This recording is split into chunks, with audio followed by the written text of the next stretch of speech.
ମୁଁ ସକାଳ ହେବା ଯାଏ ମାଲ ପିଏ, ନିଶା ହେଲେ ରାତିରେ ପେଣ୍ଡାଲରେ ନଙ୍ଗଳା ହୁଏ। ଏକଥା ମୁଁ କହୁନି ଆଜ୍ଞା, ଏକଥା କହୁଛନ୍ତି ସ୍ୱୟଂ ନିଶା ମହାରଣା।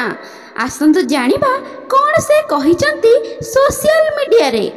ଆପଣମାନେ ସମସ୍ତେ ଜାଣିଥିବେ ନିଶା ମହାରଣାକୁ। ଆସନ୍ତୁ ଜାଣିବା ସେ କ'ଣ ପାଇଁ ରାତିରେ ଲଙ୍ଗଳା ହୁଅନ୍ତି। ନମସ୍କାର ପାଠକ ବନ୍ଧୁଗଣ, ସୋସିଆଲ ମିଡ଼ିଆରେ ପ୍ରତ୍ୟେକ ସମୟରେ କିଛି ନା କିଛି ଖବର ବା ଭିଡ଼ିଓ ଦେଖିବାକୁ ମିଳିଥାଏ। ତେବେ ବନ୍ଧୁଗଣ, ଆମ ସମାଜରେ ଯାହା ବି କିଛି ଘଟଣା ଗୁଡ଼ିକ ହୋଇଥାଏ ତାହାକୁ ଆମେ ସୋସିଆଲ ମିଡ଼ିଆ ମାଧ୍ୟମରେ ଜାଣିପାରୁ। ଆଜିକାଲି ଛୋଟ ପିଲାଙ୍କ ଠାରୁ ଆରମ୍ଭ କରି ବୟସ୍କ ବ୍ୟକ୍ତିଙ୍କ ପର୍ଯ୍ୟନ୍ତ ସମସ୍ତେ ଅନଲାଇନ୍ ସହ ଜଡ଼ିତ ରହୁଛନ୍ତି।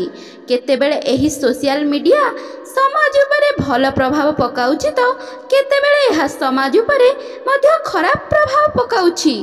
ଆଜିକାଲି ସୋସିଆଲ ମିଡ଼ିଆ ପାଇଁ କିଛି ଘଟଣା ଅଛପା ହୋଇ ରହୁନାହିଁ। ଯାହା କିଛି ଘଟୁଛି ତାହା କ୍ଷଣିକ ମଧ୍ୟରେ ହିଁ ସୋସିଆଲ ମିଡ଼ିଆରେ ଦେଖିବାକୁ ମିଳିଥାଏ। ଆଜିକାଲି ଯୁବପିଢ଼ିଙ୍କ ପାଇଁ ଏହି ସୋସିଆଲ ମିଡ଼ିଆ ସହଜ ଓ ସରଳ ଉପାୟ ପାଲଟି ଯାଇଛି।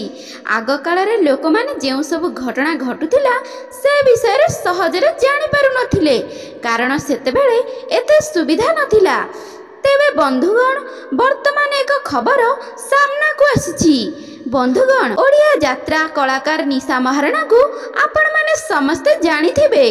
ଯାତ୍ରା ମଞ୍ଚରେ ସେ ନିଜ ଜଲବା ଦେଖାଇ ଅନେକ ପୁରୁଷମାନଙ୍କ ମନ କିଣି ନେଇଯାଆନ୍ତି। ନିଶା କହିଛନ୍ତି କି ମୋତେ ଲୋକମାନେ ଭଲ ପାଆନ୍ତି। ମୁଁ ଷ୍ଟେଜ ଉପରକୁ ଆସିଲେ ଦର୍ଶକମାନେ ଜୋରରେ ଚିତ୍କାର କରି ଉଠନ୍ତି। କିଛି ଲୋକମାନେ ନିଶାକୁ ନେଇ ରୋଷ୍ଟ ମଧ୍ୟ କରିଛନ୍ତି।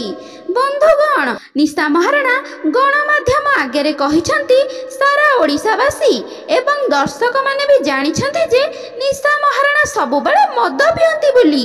ଦର୍ଶକମାନେ ଶରୀରରେ ମୋ ପାଇଁ ଟାଟୁ କରନ୍ତି, ମୋତେ ବହୁତ ଭଲ ପାଆନ୍ତି। ଦର୍ଶକମାନଙ୍କ ଭଲ ପାଇବା ପାଇଁ ମୁଁ ସବୁକିଛି କରିବାକୁ ପ୍ରସ୍ତୁତ ଅଛି। ତେଣୁ ମୁଁ ରାତି ହେଲେ ମଦ ପିଇବା ଷ୍ଟାର୍ଟ କରେ। ରାତିରେ ମଦ ପିଇ ମୁଁ ଷ୍ଟେଜ ଉପରେ ଲଙ୍ଗଳା ହୋଇପଡ଼େ। ମୋର ହୋଶ ନଥାଏ, ତେଣୁ ଦର୍ଶକମାନେ ମୋତେ ବହୁତ ପସନ୍ଦ କରନ୍ତି ବୋଲି କହିଛନ୍ତି ନିଶା ମହାରଣା। ଭିଡ଼ିଓଟି ଭଲ ଲାଗିଲେ ଲାଇକ୍, ସେୟାର, ସବସ୍କ୍ରାଇବ୍ କରନ୍ତୁ।